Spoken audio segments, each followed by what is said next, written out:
Smiles that hide knives. Mark, it's Amaka. I have to tell you something about Sarah. She's dated so many men, and she's only after your money. She has done countless unbelievable stuff for money. You need to avoid her. Sarah lived in a small, quiet town where everyone knew everyone.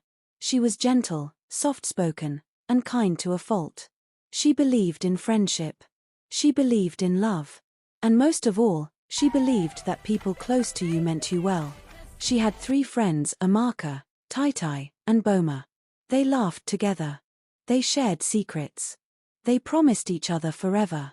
Or so Sarah thought. One day, Sarah met Mark. A calm, responsible man of 40. He was mature, patient, and intentional. He didn't play games with her heart. As Sarah and Mark's love began to blossom, their connection grew deeper with each passing day.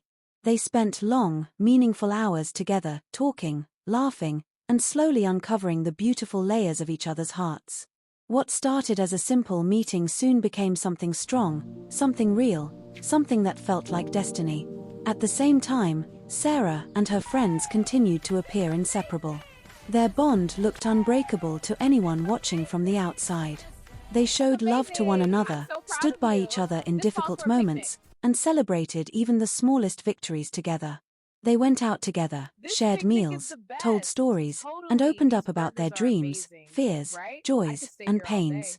In those moments, it truly felt like nothing could ever come between them, like their friendship was built on loyalty and trust.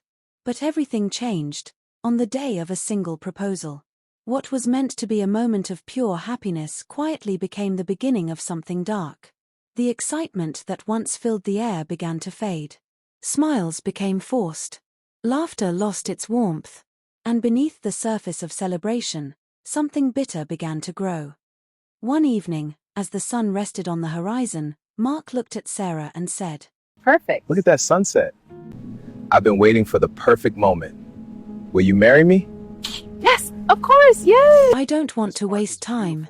I want to marry you. Sarah's heart overflowed with joy. At last, happiness had found her. She rushed to tell her friends. They screamed with excitement.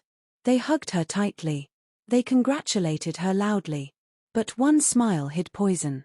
Deep inside Amaka's heart, jealousy was screaming. How can Sarah marry before me? I know what to do. She thinks she is more beautiful than I am. Nonsense. No, this wedding must not happen. And so, the betrayal began. Amaka moved quietly, carefully, like a snake in the grass. She called Mark secretly and fed him lies. She said Sarah was not trustworthy. Mark, it's Amaka. I have to tell you something about Sarah. She's dated so many men, and she's only after your money. Are you sure about what you are saying? She has done countless unbelievable stuff for money. You need to avoid her. She said Sarah only wanted money. She said Sarah had a bad past. Doubt entered Mark's heart. You are a good person. That's why I'm telling you. This information is very important. Then Amaka went back to Sarah. What is this I'm hearing? She said Mark was hiding secrets. She said he was still seeing another woman. Hello? She said he What? was Are you not who he serious? claimed to be. I can't believe Slowly, love began to fade. Calls became shorter. Messages became cold. Trust began to die. Both Sarah and Mark were hurting. Yet neither knew their pain had the same source.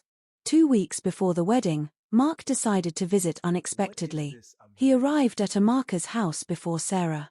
As he approached the door, he heard Amaka's voice inside. Laughing. Boasting. Saying, "I've already turned them against each other. The wedding will soon be cancelled." Yes, this wedding will not hold. I fed him with lots of lies, and he believed, oh, I'm a genius. Mark stood frozen. At that moment, Sarah arrived. Together, they listened. Every lie, every plan, every cruel word. Sarah's heart broke. Not because of Mark, but because the knife was held by a friend. They entered the house. Amaka turned and smiled, until she saw Mark standing behind Sarah. The room fell silent. Sarah's voice trembled as she asked, "Why? I called you my sister." Amaka had no answer. Jealousy had exposed her. The wedding still held. But Amaka was not there. And on that day, Sarah learned a painful truth. Not everyone close to you wants you to win. Some people don't hate you because you hurt them. They hate you because God blessed you. An open enemy is better than a jealous friend. To watch more of our interesting videos, press the subscribe button on your screen and turn on the notification bell so you don't miss out on our latest dramas.